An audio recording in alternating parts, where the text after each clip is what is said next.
As the media was sort of scrambling to come to grips with Donald Trump telling white supremacists to stand by during the election, Rick Santorum, which a major news network decided should be one of the commentators on the debate, had this to say about Chris Wallace asking Trump that question. And it is interesting because it's a defense of Trump, sort of, but it also reveals quite a bit about the Republican base.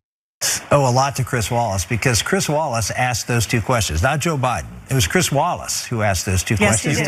And he asked them for a reason, because he asked two questions where he was asking the president to do something that he knows the president doesn't like to do.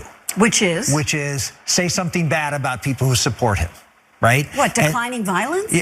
Well, talking about the white supremacy? Yeah, the white supremacists, number one. And number two, asking a question about whether he knows the president doesn't think this election's fair.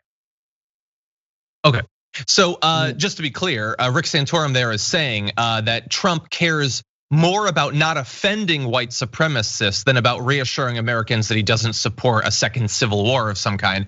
And he also very clearly admits there that if you're a white supremacist, you support Donald Trump. It doesn't seem to bother Rick Santorum very much, JR. It's just like, oh yeah, no, of course, if you're a white supremacist and you believe that white people should dominate American society, well, you're clearly gonna love Donald Trump. It's really mean of Chris Wallace to sort of point that out and put Donald Trump in such an awkward position. Yeah, well, Rick Santorum was one of the Republicans that I was referring to previously in office that would groom white supremacists, that would accept him without blatantly saying it. There's a nice way of going about it, and you go, and he tried there, even in pointing out why Trump didn't say it. He goes, well, Donald Trump has a problem saying anything bad about his supporters. So if you're gonna let that just slide from there, it would allow you to think that Donald Trump doesn't like upsetting his base, because every politician doesn't like upsetting their base. That's the most normal thing in the world.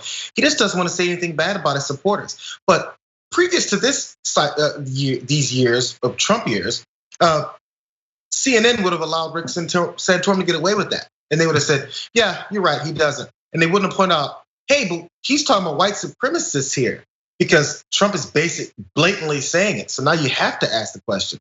Now, if he doesn't blatantly say it, Rick Santorum can go ahead and go with the dog whistle and say, well, he just doesn't like upsetting his supporters. And then everyone else will follow along and say, yeah, it's just his supporters that he doesn't want to upset. His supporters are white supremacists, but now they have to say it. And then Rick Santorum has to accidentally go, yeah, you're right. The white supremacists, yeah, the white supremacists. He kind of had to throw that in there at the end when he really didn't want to, because that looks and sounds way too bad. But Rick Santorum is the same guy the rest of these guys are. Hey, let's make sure we keep the white supremacists on our side and motivated without saying it. 100%. And it's pretty amazing to have Donald Trump be given the easiest question that's ever been given to someone in a presidential debate and whiff it.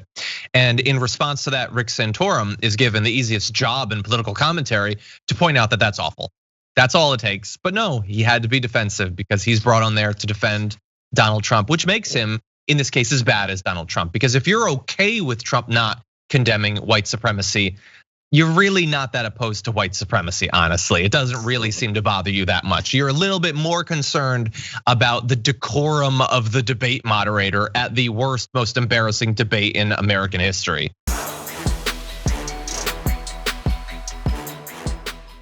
For more political news breakdowns, interviews, stories of activism, and me trying my hardest to care about the occasional big celebrity news story, subscribe to our YouTube channel at youtube.com/thedamagereport. And you can ring the bell wherever it is so you don't miss anything.